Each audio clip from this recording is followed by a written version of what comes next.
시편 1편 3절 말씀입니다. 함께 한 목소리로 읽겠습니다. 그는 시냇가에 심은 나무가 철을 따라 열매를 맺으며 그 잎사귀가 마르지 아니함 같으니 그가 하는 모든 일이 다 형통하리로다. 아멘. 풍성한 삶의 열쇠라는 제목으로 잠시 하나님의 말씀 우리가 함께 생각해 보고자 합니다. 저희 가족이 카알라 집을 렌트해서 이사를 한 것이 벌써 6개월이 되었습니다. 이전에 마노아에 우리가 살 때 했던 것처럼 이 집에서도 뒷뜰을 가꾸는 일을 저는 열심히 하고 있습니다. 이전에는 잡초가 허리 높이까지 자라 있었는데 그 뒷뜰이 이제는 깨끗한 초록색 잔디로 다 덮였어요. 이 다음에 여러분 우리 집에 놀러 오시면 구경하실 수 있을 것입니다. 하루는 뒷뜰에서 일을 하고 있는데 우리 옆집 아저씨가 저를 부르는 거예요. 옆집 이웃은 이스라엘에서 온 가족입니다. 이 유대인 아저씨는 작은 바나나 나무를 저에게 하나 건네주면서 너희들이 한번 이거 심어보겠느냐 물어보는 거예요. 자기 집에 몇 그루를 심었는데 다 죽고 이 새끼 나무 하나만 남았다라는 거예요. 그러니까 자기는 이제 포기하려고 하는데 한번 우리가 해보겠느냐라고 묻는 것이었어요. 제가 고맙다고 대답을 하고 그 작은 바나나 나무 심을 자리를 찾아보고 마련을 했습니다. 저희 집은 바나나가 자랄 수 있는 그런 토질이 그리 좋은 곳은 아닙니다. 그래서 비료도 뿌리고 할 수 있는 만큼 준비를 했습니다. 제대로 살아나서 자라게 될지 좀 궁금합니다. 그리고 이 작은 나무가 키가 큰 바나나 나무가 되어서 바나나가 거기에 잔뜩 열리면 얼마나 좋겠는가, 그런 꿈을 꾸어보면서 저는 매일 물을 주고 있습니다. 슈퍼마켓에 가면 손쉽게 바나나 살 수 있죠. 네. 또 노랗게 잘 익은 바나나 사면 곧바로 껍질을 벗겨서 그 바나나 맛을 즐길 수가 있습니다. 우리는 늘 이렇게 기다리지 않고 즉석에서 원하는 것을 해결받는 것에 참 익숙한 것 같아요. 그래서 우리가 기도하며 간구하는 삶의 여러 부분에 있어서도 좀 참을성이 없고 조바심을 내는 그런 경향이 있습니다. 이에 비해서 하나님께서는 우리를 향하여 정말 엄청난 인내심으로 우리를 기다려 주시는 것 같아요. 하나님께서는 우리 각자의 마음속에 예수님을 심어두셨습니다. 그리고 하나님은 우리가 영적으로 성장해서 주님을 닮은 성품으로 열매 맺는 것을 원하시는 거예요. 그런데 우리가 우리 스스로를 돌아보면 참 신앙의 발전이 더디고 거듭해서 뒷걸음질하는 우리의 모습들을 발견하게 되지 않습니까? 오늘 읽은 본문 말씀은 우리가 삶의 방향을 올바로 설정하는 것이 중요하다라는 것을 교훈해 주고 있습니다. 시편 1편은 사람이 보기에 그리고 하나님 보시기에도 기쁨이 되는 열매가 가득한 삶이 우리에게 가능하다, 그렇게 가르치고 있습니다. 이렇게 하나님의 복을 누리는 풍성한 삶의 열쇠가 오늘 말씀 속에 담겨져 있는 것입니다. 온 세상 사람들이 다 복을 받기를 원하죠.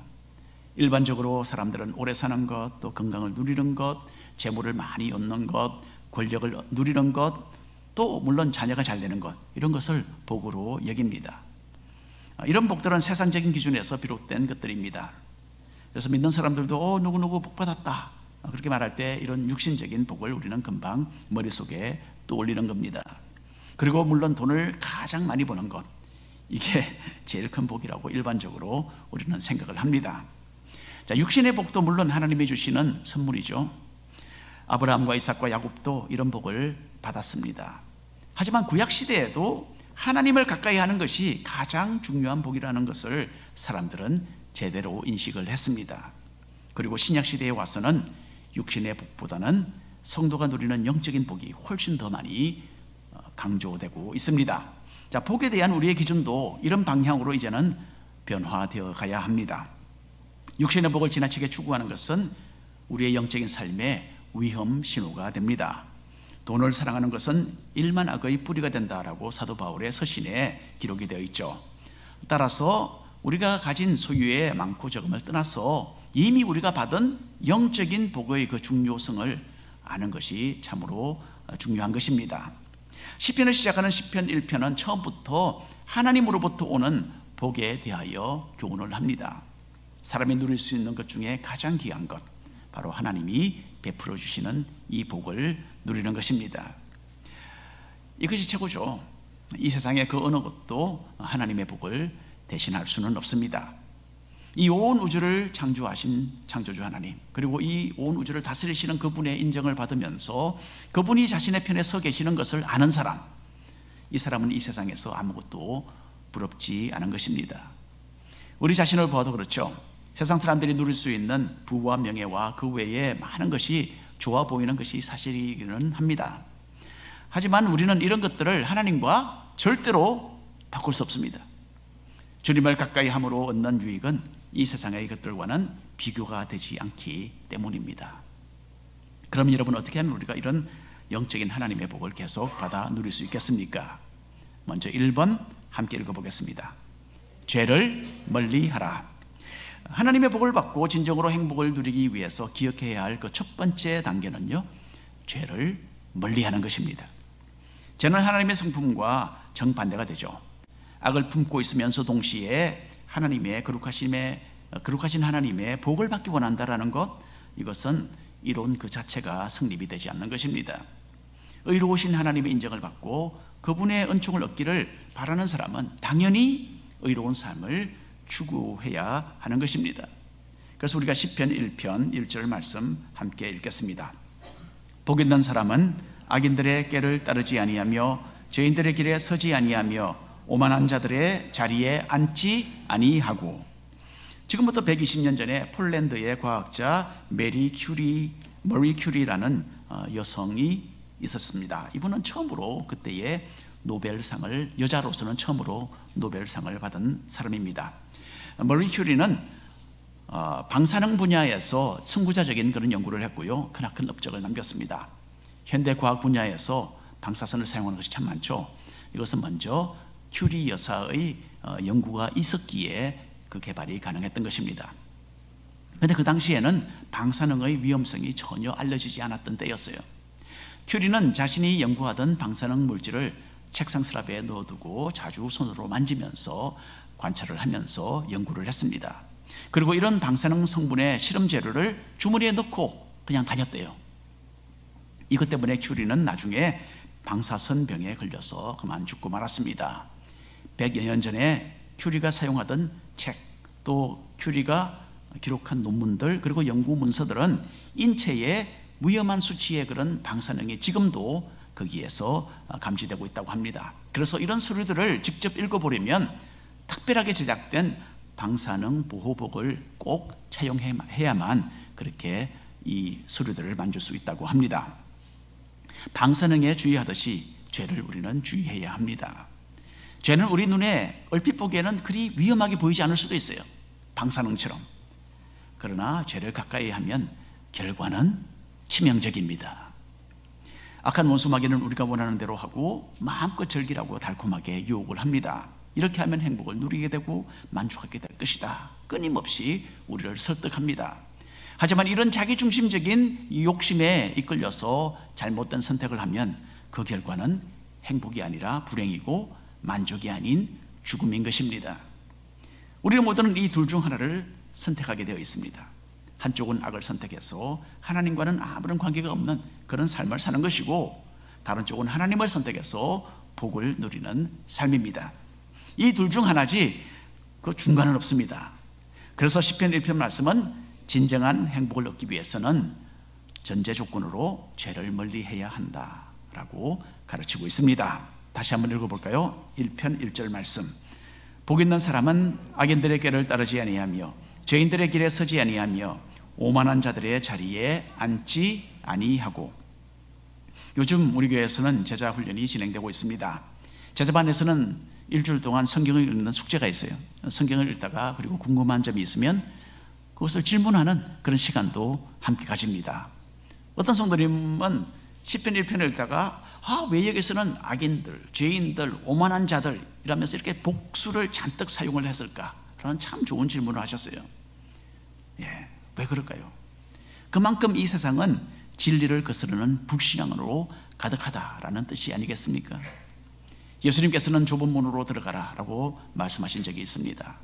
생명으로 인도하는 문은 좁아서 그 길을 선택하는 사람이 적지만은 멸망으로 인도하는 문은 넓어서 많은 사람들이 그리로 들어간다 라고 말씀하셨어요.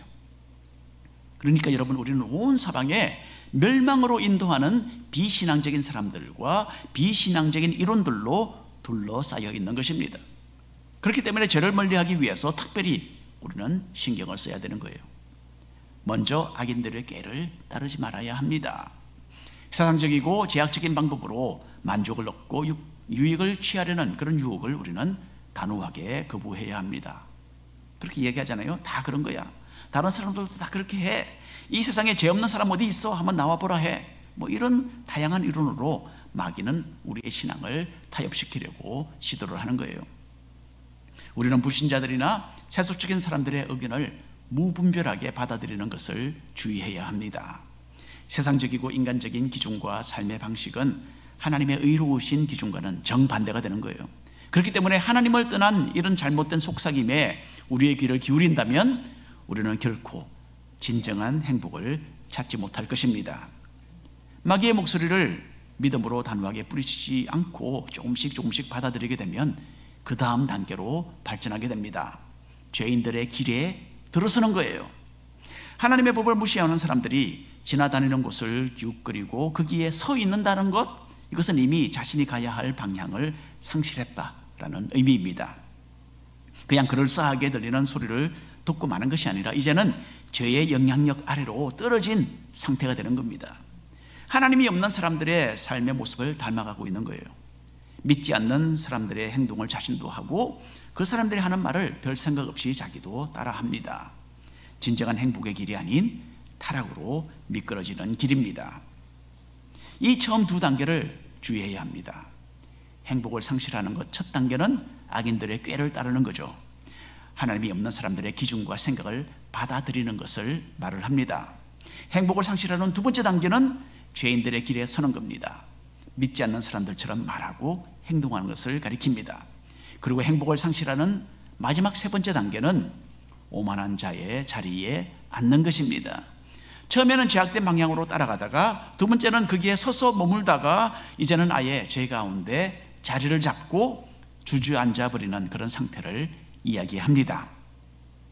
이 오만한 마음의 자세가 가장 심각합니다. 여러분, 죄에서 회개하기가 가장 어려운 마음의 상태가 바로 오만함입니다. 이제는 완전히 악한 길로 미끄러져서 하나님께 불순종하고 이전에 가졌던 신앙의 기억마저 까마득하게 잊혀져가는 그런 심각한 마음의 상태를 가리키는 것입니다. 시편 1편 후반에는 이런 잘못된 선택의 결과가 무엇인지를 우리에게 교훈해 줍니다. 시편 1편 4절 5절 말씀 한 목소리로 읽겠습니다. 악인들은 그렇지 아니하며 오직 바람에 나는 겨와 같도다. 그러므로 악인들은 심판을 견디지 못하며 죄인들이 의인들의 모임에 들지 못하리로다. 여기서 악인들은 바람에 나는 겨와 같다라고 말을 했죠. 겨는 무엇입니까? 곡식을 찧어서 벗겨낸 그 껍질을 이야기하죠. 옛날 사람들은 주술을 해서 곡식을 바닥에 놓고 타작을 했습니다. 기억나십니까? 그리고 타작한 것을 공중으로 던져서 아래로 떨어지는 알갱이는 거두어들여서 생활에 유용하게 사용을 했습니다. 반면에 겨는 가볍기 때문에 바람에 조금 날려가죠. 겨는 아무런 쓸모가 없습니다. 또 가벼워서 바람이 부는 그대로 날아가도록 그렇게 옛날에는 밖에 버려 두었습니다. 세상과 짝하면서 하나님을 떠난 사람들의 결말이 바로 이와 같을 것이다 라고 시편은 가르칩니다. 악한 길을 선택하는 사람은 잠시 이 세상에서 행복을 누리고 성공하는 것 같아도 그 마지막은 멸망입니다. 하나님의 눈을 잠시 피해서 육신적인 만족을 누리려고 하는 것은 화려하고 또 달콤하기도 하겠지만은 그 마지막이 죽음이라는 것을 알고 죄를 멀리하는 성도들이 되시기를 바랍니다. 두 번째로 함께 읽겠습니다. 말씀을 가까이 하라. 진정으로 삶의 만족을 얻고 하늘의 복을 누리는 사람은 죄를 멀리하고 나아가서는 하나님의 말씀을 붙드는 사람입니다. 죄를 멀리하는 것과 말씀을 가까이 하는 것 서로 연관이 참 깊습니다. 이 둘은 사실 하나로 보는 것이 더 정확하겠죠. 이런 말이 있습니다. 죄가 당신을 이 책에서 멀리 떨어뜨려 놓든지 아니면 이 책이 당신을 죄에서 떨어뜨려 놓을 것입니다. 지금부터 100여 년 전에 위대한 부흥 강사로 사역을 했던 무디 목사님이 남긴 유명한 말입니다. 시편 1편 첫 부분 우리가 다시 한번 읽어보겠습니다. 복 있는 사람은 악인들의 꾀를 따르지 아니하며 죄인들의 길에 서지 아니하며 오만한 자들의 자리에 앉지 아니하고 오직 여호와의 율법을 즐거워하여 그의 율법을 주야로 묵상하는도다. 하나님의 복을 넘치도록 받고 싶으시면 성경 말씀을 가까이 하시면 됩니다. 하나님을 사랑하고 그 말씀을 읽는 그 기쁨을 발견한 사람은 복 있는 사람이다 라고 이 구절이 여기서 선언하고 있습니다. 어느 권사님은 이전에는 그냥 열심히 봉사하는 일에, 교회에서 봉사하는 것에만 집중을 하셨대요. 그런데 이제는 말씀을 읽으면서 배우고 느끼는 점이 참 많다, 그렇게 저에게 말씀하셨어요.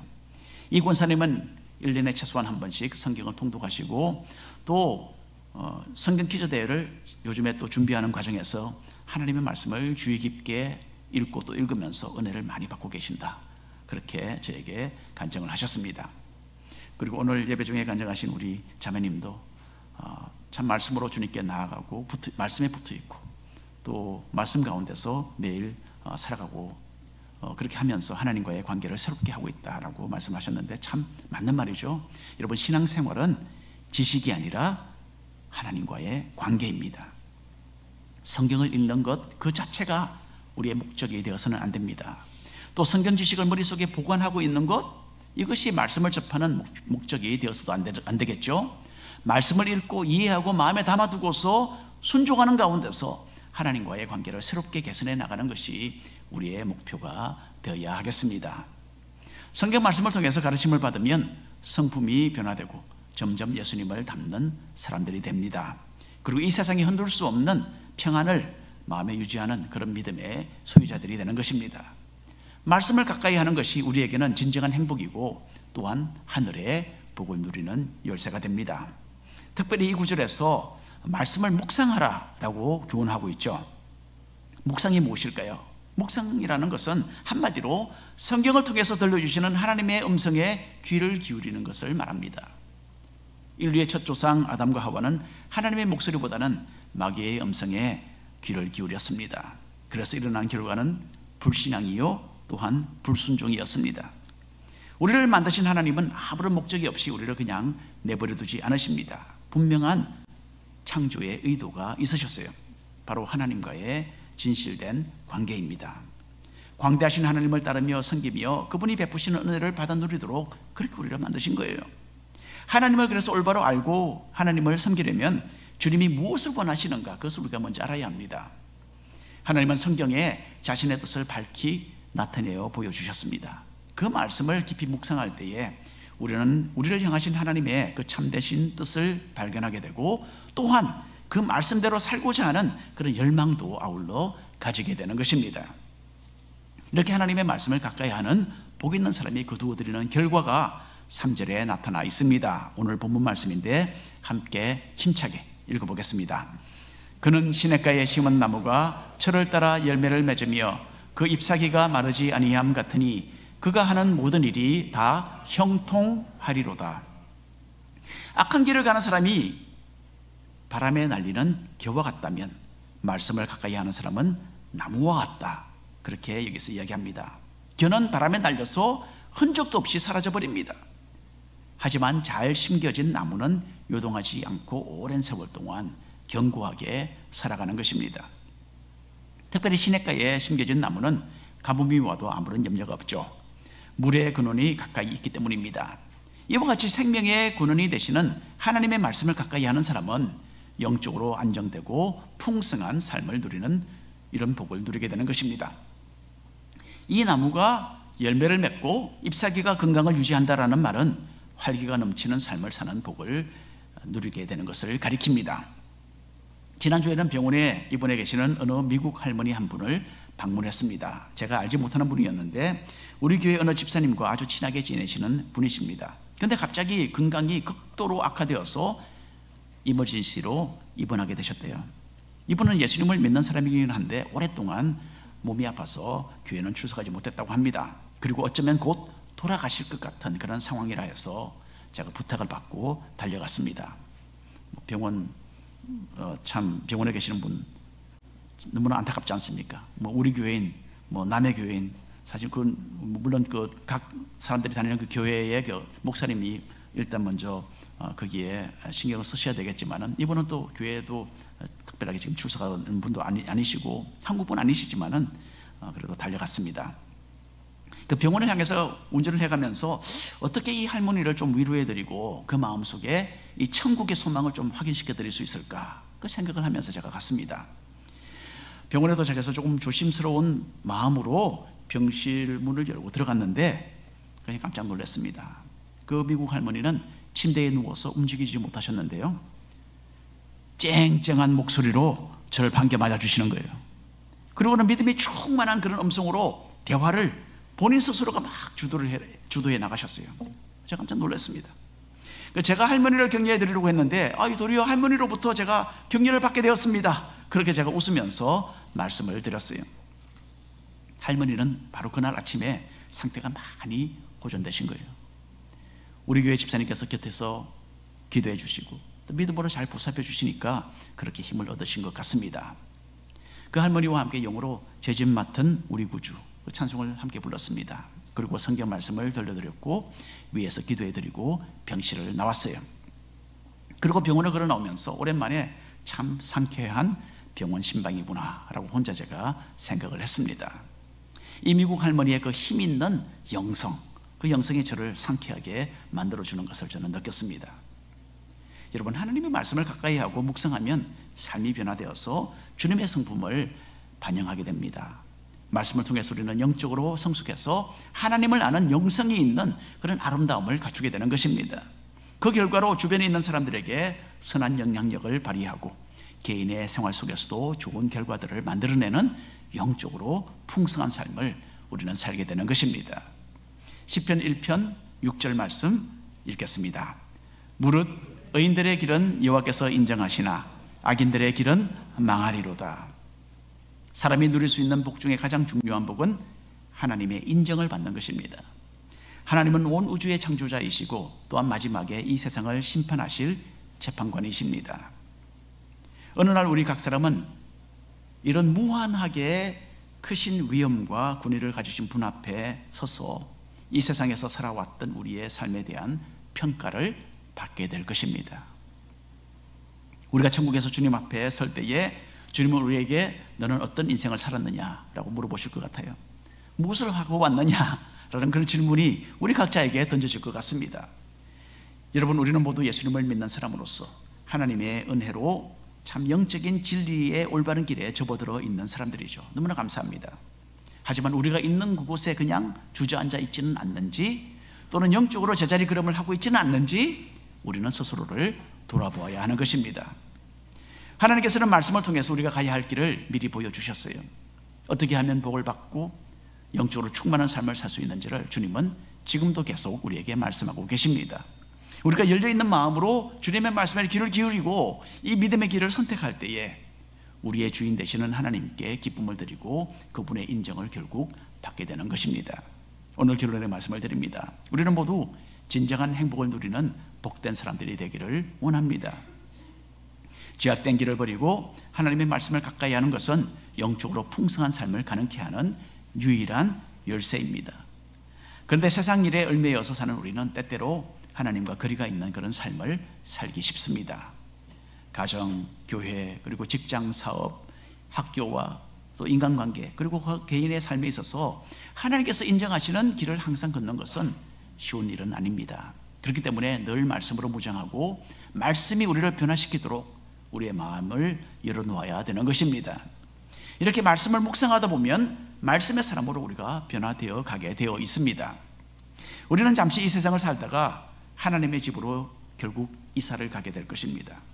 천국에 도착해서 주님으로부터 너는 착하고 충성된 종이다 라는 인정을 받는 사람, 이 세상에서 가장 큰 복을 받은 사람입니다. 저 스스로도 주님으로부터 그런 말을 듣게 되기를 간절히 소망을 합니다. 우리는 예수님의 제자로서 주님께 인정받고 하늘의 복을 얻기 위해서 살아가는 사람들이죠. 우리의 모습을 보시고 하나님께서 흡족해 하시고 기뻐하신다면 우리는 더 이상 바랄 것이 없습니다. 이런 풍성한 삶의 결과를 얻기 위해서 죄는 멀리하시고 말씀을 가까이 하는 그런 삶을 늘 선택하시기를 축원합니다. 기도하겠습니다. 주 하나님 아버지, 오늘도